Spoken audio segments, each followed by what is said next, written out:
Dr. Emma Martinez straightened her collar for the 13th time in the past hour.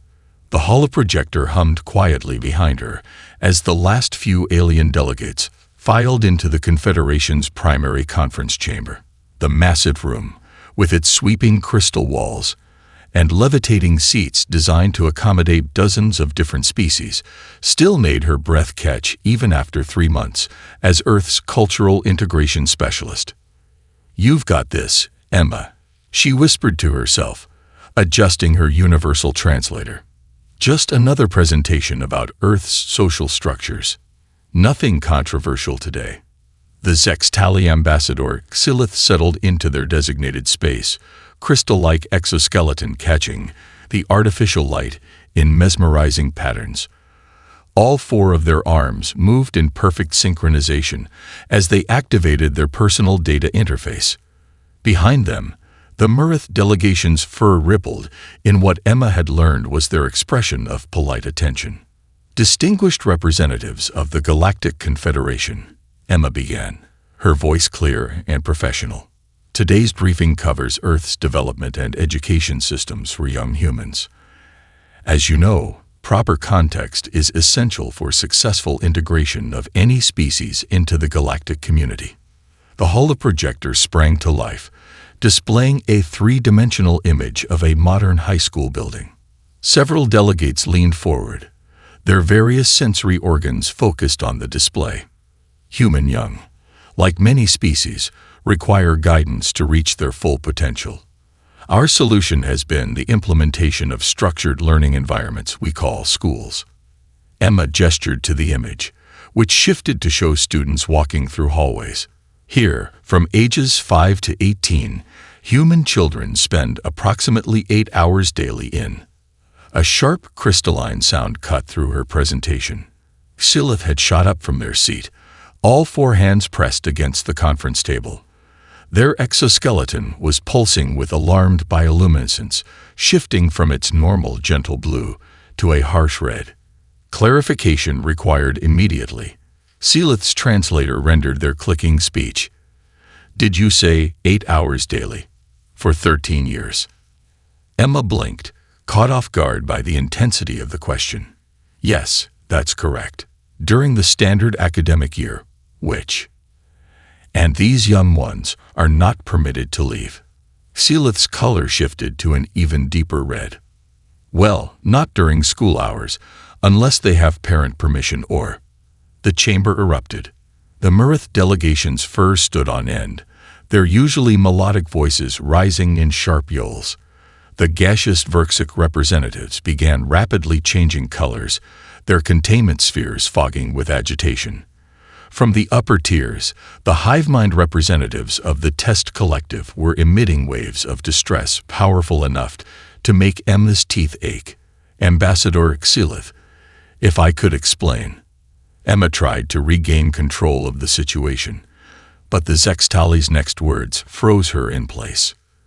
"You imprison your young." The words rang through the chamber, enhanced by the room's perfect acoustics. "Are you out of your mind?"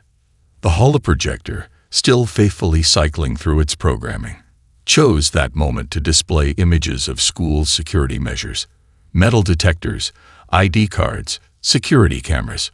Emma lunged for the controls, but the damage was done. "They are tagged and monitored." A Murith elder yelled, their universal translator apparently keeping up with their distress. "Look at the barriers and surveillance." The test collective's translation came as a horrified chorus. "The young ones are arranged in rigid formations."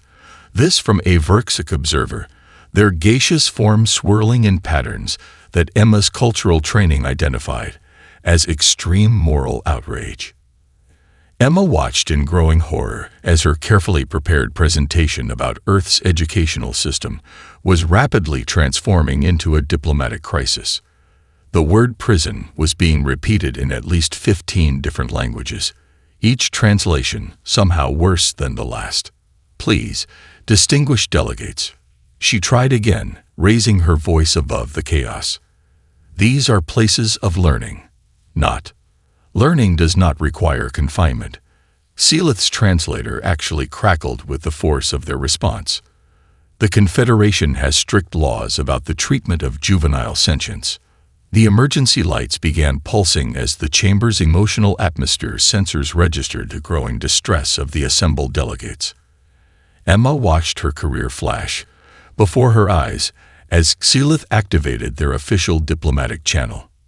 "This is Ambassador Xylith of the Zextali Consensus."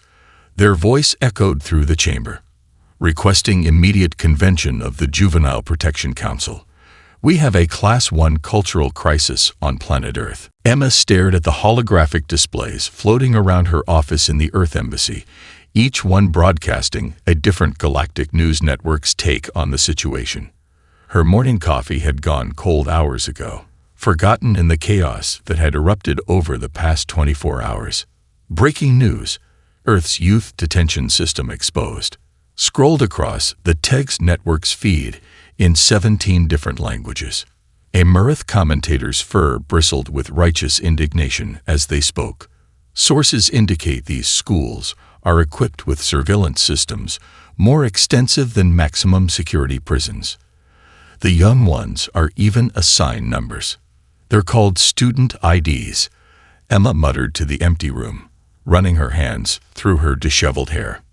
The situation had spiraled far beyond her control. Someone had leaked security footage from various schools across Earth, and the galactic media was having a field day.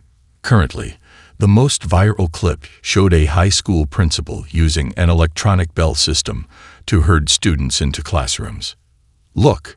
A Verxic analyst's gaseous form swirled agitatedly in their containment sphere. They use sonic control devices to force mass movement. "This is barbaric."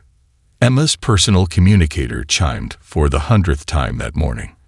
This time, it was from the United Earth Government's crisis management team.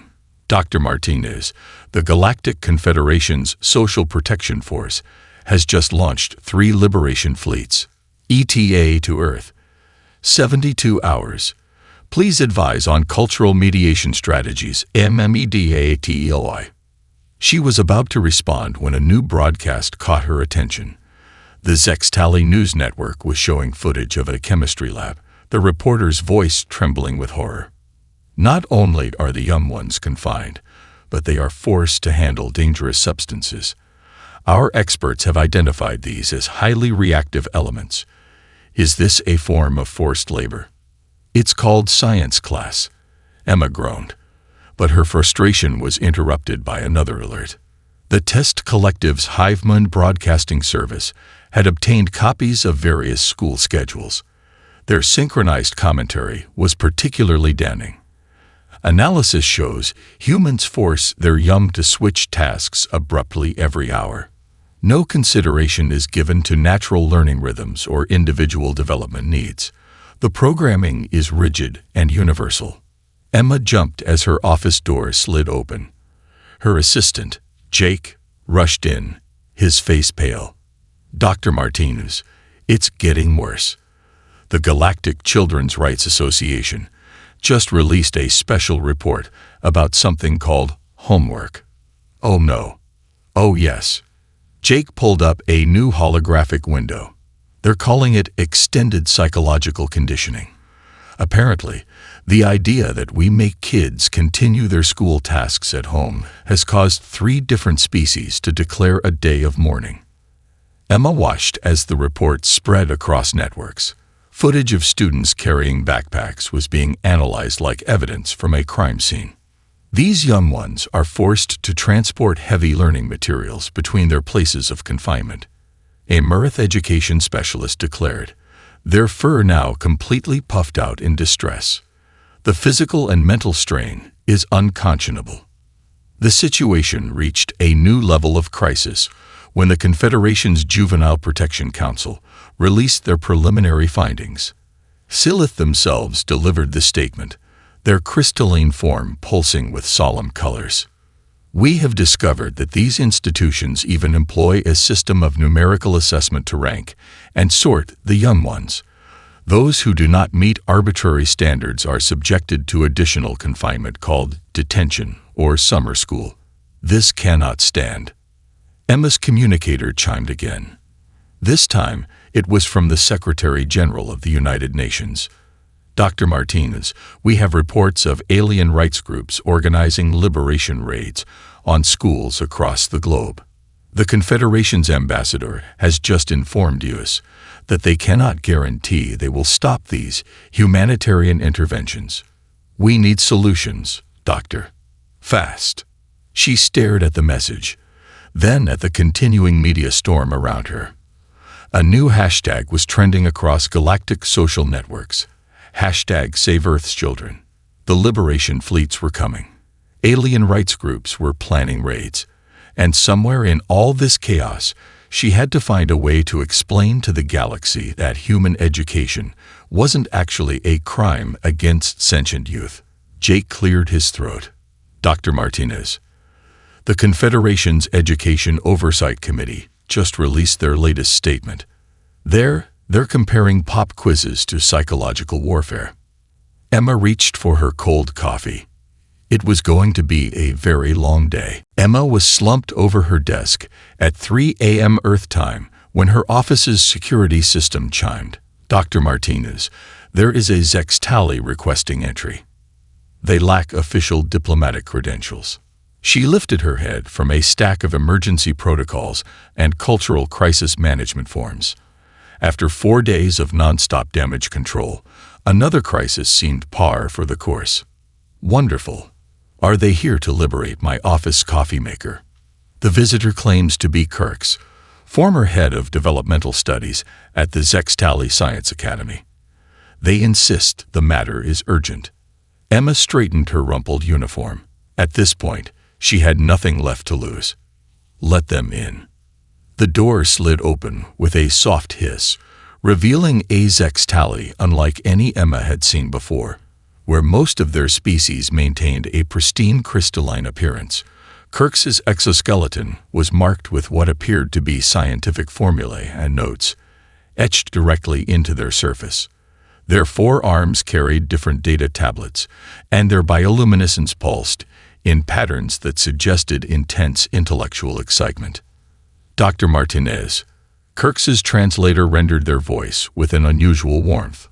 Your educational crisis is fascinating. Simply fascinating. Emma blinked. Fascinating isn't the word most people are using right now, because they're not looking at it properly. Kirk's moved to her desk, their crystal form catching the office lights in dazzling ways. Everyone's so busy being outraged, they're missing the most important question. Why haven't humans gone extinct? What? Think about it. Kirk's upper arms gestured enthusiastically, while their lower arms pulled up data displays. If your educational system was actually as traumatic as everyone claims, your species would have collapsed ages ago. But instead, you've advanced at an astounding rate. There's something everyone's missing, and I want to find out what it is.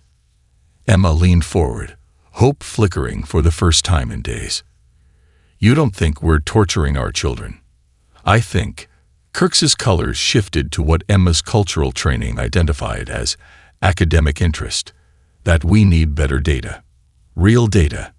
Not this sensationalized nonsense the media is spreading. They pulled up a holographic display showing various Earth statistics. Your species went from basic industrialization to spaceflight in under 2 centuries.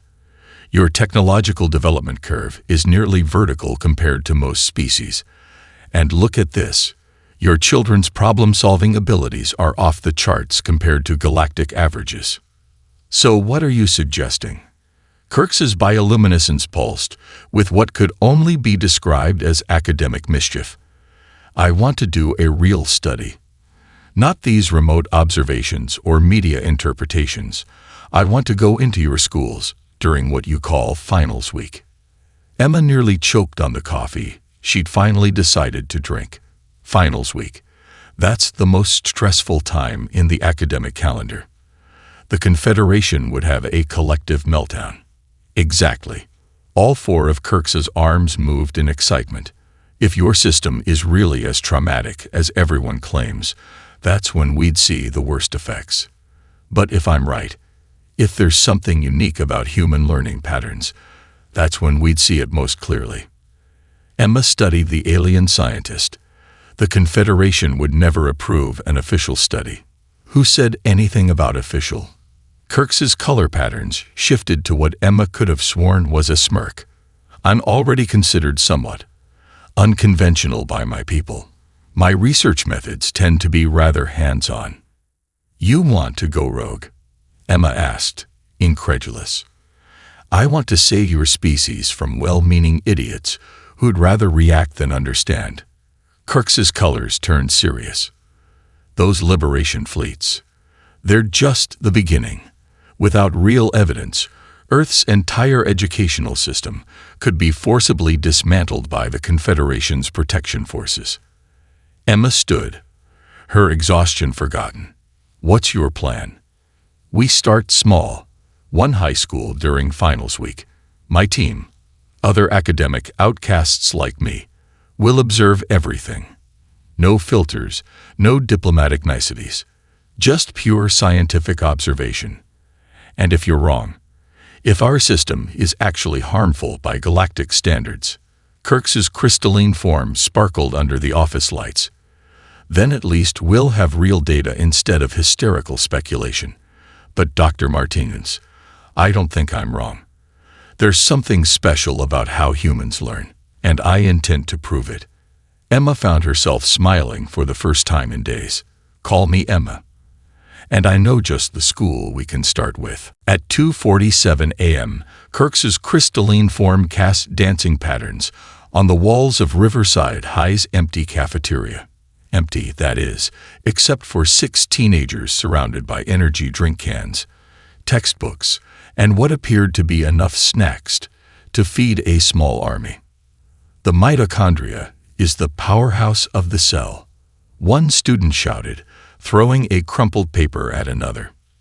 That's biology, you idiot. We're studying physics. Kirks's recording device hummed quietly as they documented the scene. Fascinating.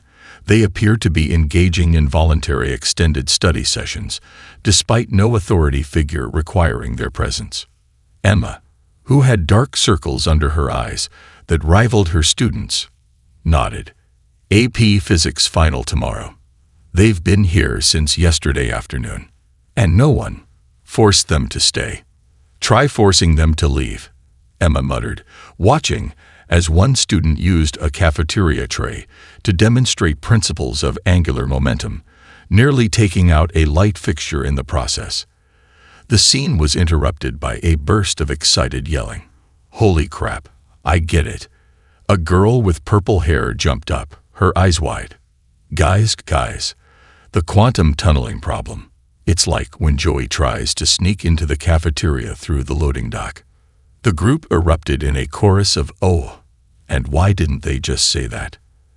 as tablets and notes were passed around with renewed energy. Kirks's colors shifted through patterns of surprise and interest. They're creating their own learning metaphors and sharing them voluntarily. Welcome to finals week, Emma said, leading them away from the cafeteria and toward the drama department, where light was spilling out from under the doors at 3 a.m. Inside, they found what could only be described as organized chaos. Students in various states of exhaustion were performing what appeared to be Hamlet, if Hamlet had taken place on a space station and involved robot pirates. To yeet or not to yeet? That is the question, declared a student wearing what appeared to be a combination of Elizabethan ruff and spacesuit. Ms. Rodriguez said we had to understand the themes. A stage manager explained to a bewildered-looking Kirks. She didn't say we couldn't make them relevant to modern interests. Kirks's recording device was working overtime. They're adapting classical literature while maintaining the original thematic elements. And is that student programming stage lights while reciting soliloquies? Multitasking, Emma explained. Finals in both drama and technical theater.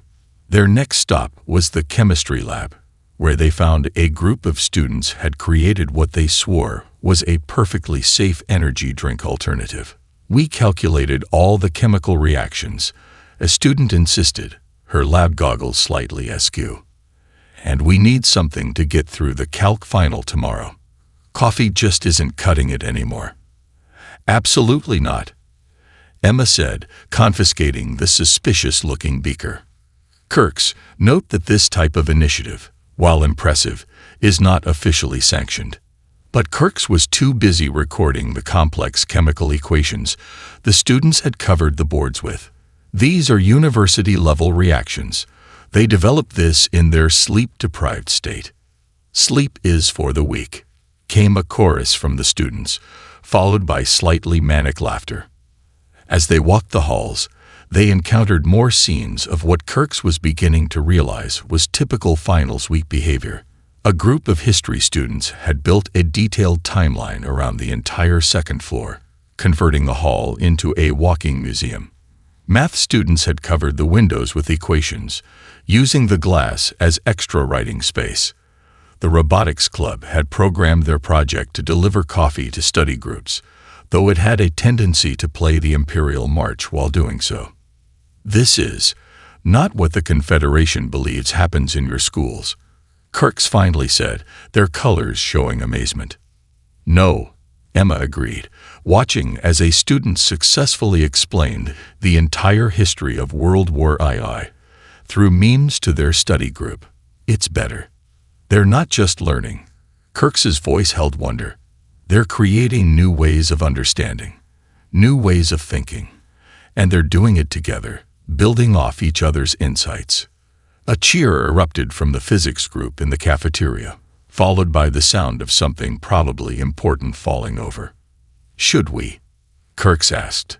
Only if you want to risk interrupting a breakthrough, Emma said with a knowing smile.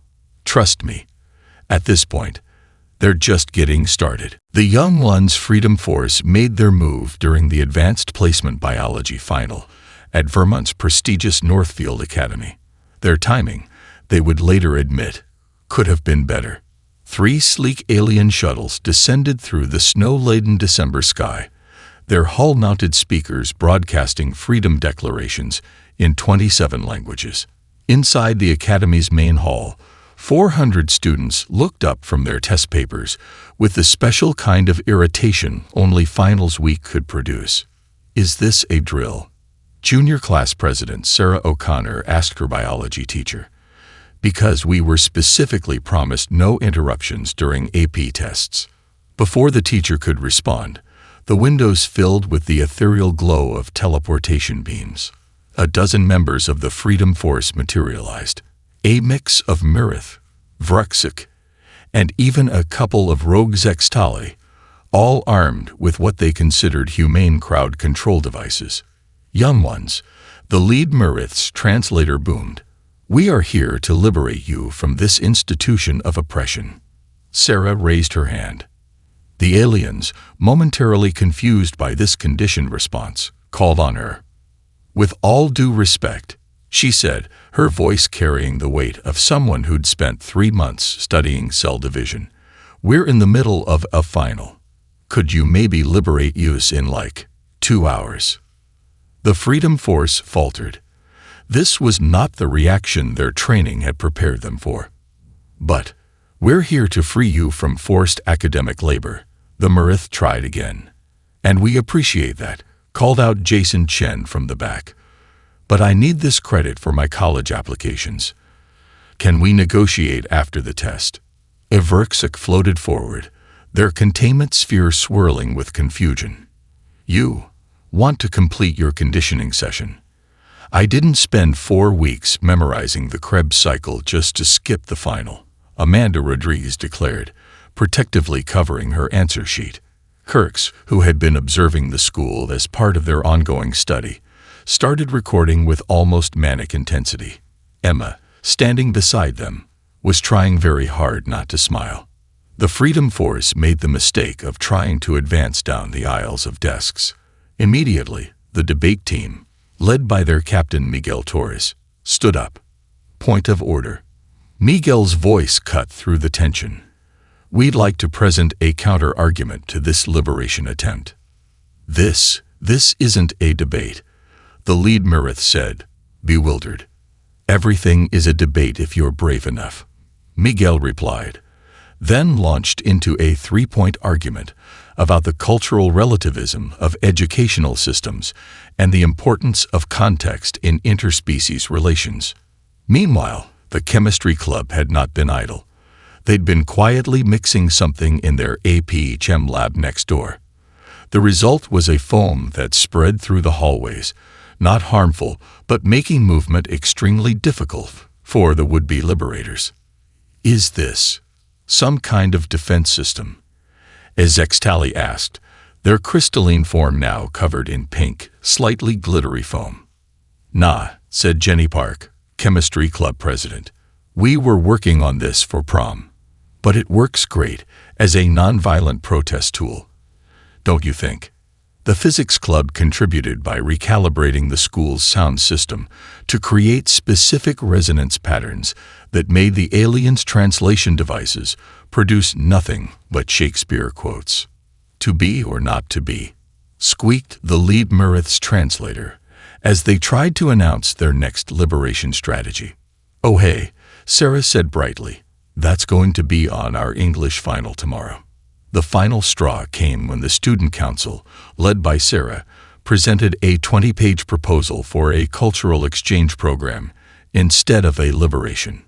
We've included graphs, she explained to the increasingly overwhelmed aliens, and a cost-benefit analysis. Also, we think field trips to other planets would really enhance our understanding of xenobiology. We've already written the permission slips. Kirks's recording device was working overtime. They've turned a liberation attempt into a learning opportunity. They'd whispered to Emma. And they're still taking their test. Indeed, throughout the chaos, most students had continued working on their biology final, occasionally looking up to watch their classmates peacefully counter an alien liberation force with advanced chemistry, physics, and debate club tactics. Should we stop this? Kirks asked as the Freedom Force found themselves sitting through a PowerPoint presentation about the history of Earth education. Emma shook her head, watching as the students effectively transformed their would-be liberators into an impromptu alien cultural exchange committee. No, she said, I think they're learning something important. The students. The aliens. Kirks's lab in the Earth Embassy had become a cave of holographic displays, each one showing different aspects of human educational history. Their crystalline form flickered with intense colors as they moved between the displays, four arms constantly adjusting data points and making connections. Emma, they called out, not even turning as the human entered. Did you know that human children actually release different neurochemicals when learning in groups versus learning alone? Emma carefully navigated through the forest of holograms, carrying 2 cups of coffee. That's not surprising. We're social creatures. No, you don't understand. Kirks's colors pulsed with excitement. Look at this data from the finals week observations. They pulled up a new display showing brain scan comparisons. When your students were working together during their study groups, their neural activity patterns were unlike anything we've seen in other species. They weren't just learning. They were creating new neural pathways at an accelerated rate. Emma set down the coffee cups, intrigued. What do you mean? Most species learn through direct experience or individual study. Kirks explained, their 4 arms moving in complex patterns as they manipulated the displays. But humans have evolved to learn from each other in a way that's completely unique. They'd brought up another display, this one showing historical data. Look at the timeline of human advancement. Every major leap forward coincides with periods of increased social learning and organized education. The more you imprison your young together, as the Confederation puts it, the faster your species advances. Emma watched as Kirks pulled up footage from their school observations. The physics study group was shown creating their cafeteria demonstrations, the drama students adapting Shakespeare, the chemistry club with their defensive foam innovation. These aren't just random stress responses to finals, Kirk said, their voice filled with wonder. Your students are literally building off each other's mental states. When one makes a connection, it creates a sort of mental framework that others can build upon. It's like you've evolved to be learning specialists. They brought up a comparison chart. Look at the data from other species. The Murith learn best in isolation. The Vrexic require precise, individual instruction. Even my own people. The Zextali learn through solo meditation and crystal resonance. But humans, Kirk's colors shifted to a deep, amaze blue, actually become smarter when you put them together under pressure. Those horrible prison conditions the Confederation is so worried about. They're actually creating perfect conditions for your species' unique learning style. Emma leaned forward, studying the data. The group projects, the class discussions, are all capitalizing on your species' greatest evolutionary advantage. Kirk's was practically vibrating with excitement. You're not just social creatures, Emma. You're social learners. Your entire educational system has evolved to take advantage of this trait. They pulled up more footage from finals week. Look at how they react under pressure. Instead of breaking down, they form stronger bonds. Instead of competing, they share knowledge. Even their jokes and memes are actually sophisticated learning tools, creating shared mental models that speed up understanding. Emma watched as the display showed students teaching each other, building off one another's ideas, creating new ways to understand complex concepts. So when the Confederation sees prison cells, they're actually looking at intellectual incubators. Kirk's finished. Your schools aren't places of confinement. They're specialized environments designed to maximize your species' unique learning abilities. They brought up one final display, this one showing the long arc of human history. This is why your species has advanced so rapidly. Every time you put young humans together in a learning environment, you're creating a kind of mental chain reaction. Each student's understanding catalyzes new insights in others. It's beautiful. Emma stared at the data, a smile slowly spreading across her face. Kirk's, how fast can you get this research ready to present? Kirk's colors shifted to a determined purple. Give me 12 hours. The Confederation needs to see this before those liberation fleets arrive. Good, Emma said, already planning their next move. Because I think it's time we gave the galaxy a lesson in human education. The Confederation Council chamber had never been so packed. Representatives from every member species crowded, the tiered seating, their varied forms creating a living tapestry of colors, textures, and bioluminescent patterns. The liberation fleets were only 24 hours from Earth, and the tension was palpable. Emma stood before them, Kirk's at her side, their crystalline form glowing with barely contained excitement. The massive holoprojector behind them hummed, ready to display their findings. Distinguished representatives of the Confederation, Emma began, her voice steady. Before you vote on the forced liberation of Earth students, we ask you to observe something extraordinary. She nodded to Kirk's, who activated their connection to Earth's schools. The holoprojector sprang to life, splitting into multiple displays, each showing a different classroom in real time. What you're about to witness, Kirk's announced, their translator pitched with academic enthusiasm, is the most remarkable learning adaptation we've ever encountered in any species. The first display showed a kindergarten class where children were spontaneously creating a new mathematical game during recess. As the council watched, the simple game evolved, with each child adding new rules and patterns, until they had unknowingly developed a physical representation of binary code. Notice, Kirk's pointed out, how each child builds upon the other's innovations. They're not just playing. They're engaging in collaborative mathematical development. The next display showed a high school physics class, where students were using TikTok dances to demonstrate particle physics principles.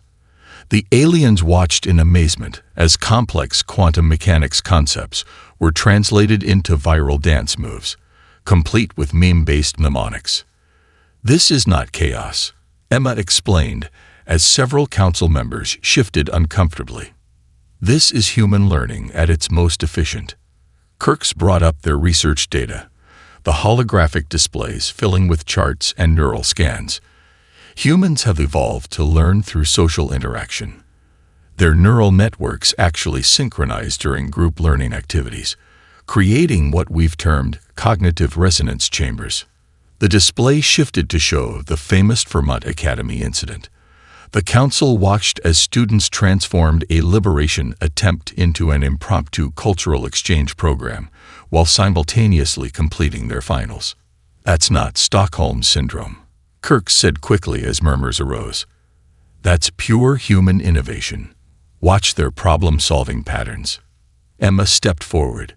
"We'd like to demonstrate this in real time. With the council's permission, we've arranged a live experiment." At her signal, a group of human students from different schools around the world appeared on the holoprojector. They were given a problem that the Confederation had been struggling with for decades: how to translate the complex color-based language of the Verksik into something other species could understand. What happened next left the council chamber in stunned silence. The students, who had never met before, began building off each other's ideas in real time. A music student suggested translating colors to musical notes. An art student connected that to emotional response patterns. A computer science student began writing an algorithm to map the relationships. Within 15 minutes, they had the framework for a universal translation system that had eluded the Confederation's best scientists for years. "This," Kirk said into the amazed silence, "is what your liberation fleets would be destroying. Human schools aren't prisons. They're intellectual accelerators, perfectly evolved to support their unique learning abilities." Emma brought up one final display, showing the timeline of human advancement. "Our educational system isn't perfect, but it's not a crime against our young.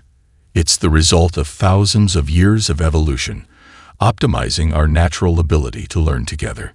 The chamber erupted in discussion. The Murith delegates' fur rippled with academic interest. The Verksik representatives' colors shifted in patterns of deep contemplation. Even Xilith, who had started this whole crisis, was displaying colors of intense fascination. "We don't ask you to immediately understand our methods," Emma concluded.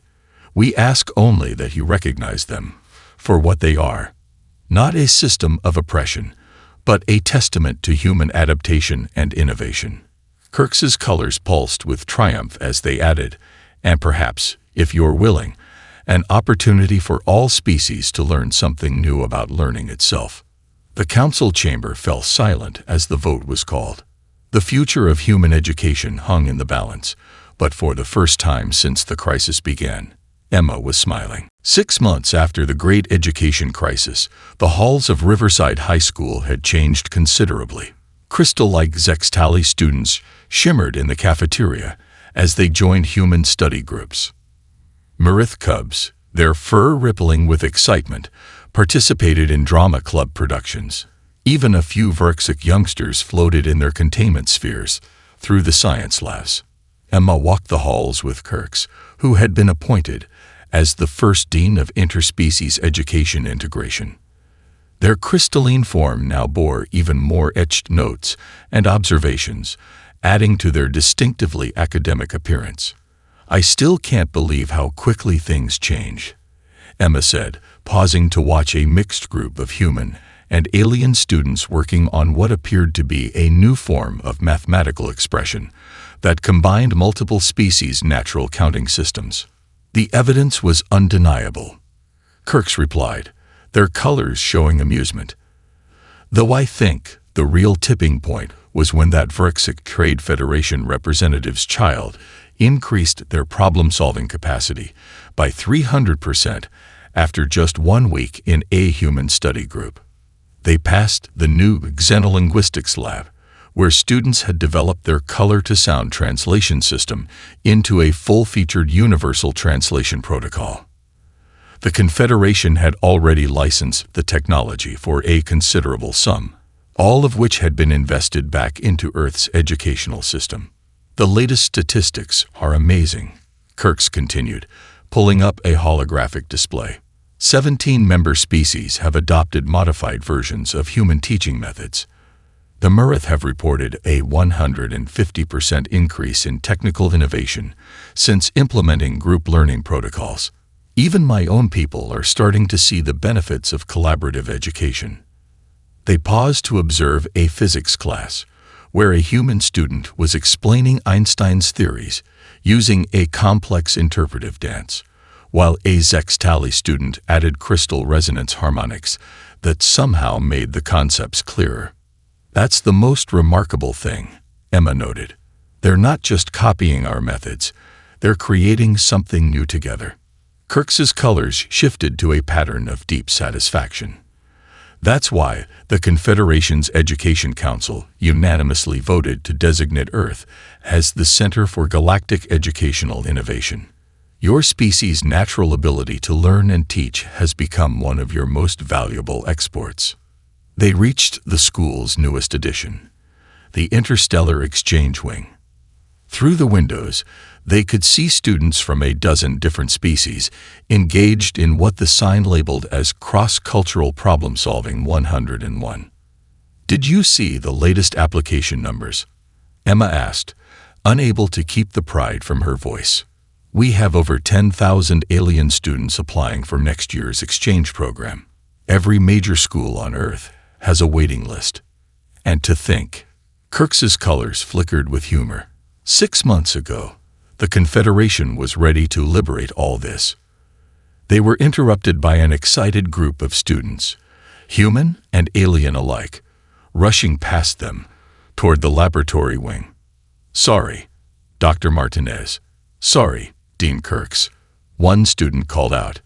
"But we think we just figured out how to use human meme theory to optimize faster-than-light communications." Emma and Kirks shared a look before following the group. In the lab, they found a scene that would have been incomprehensible half a year ago.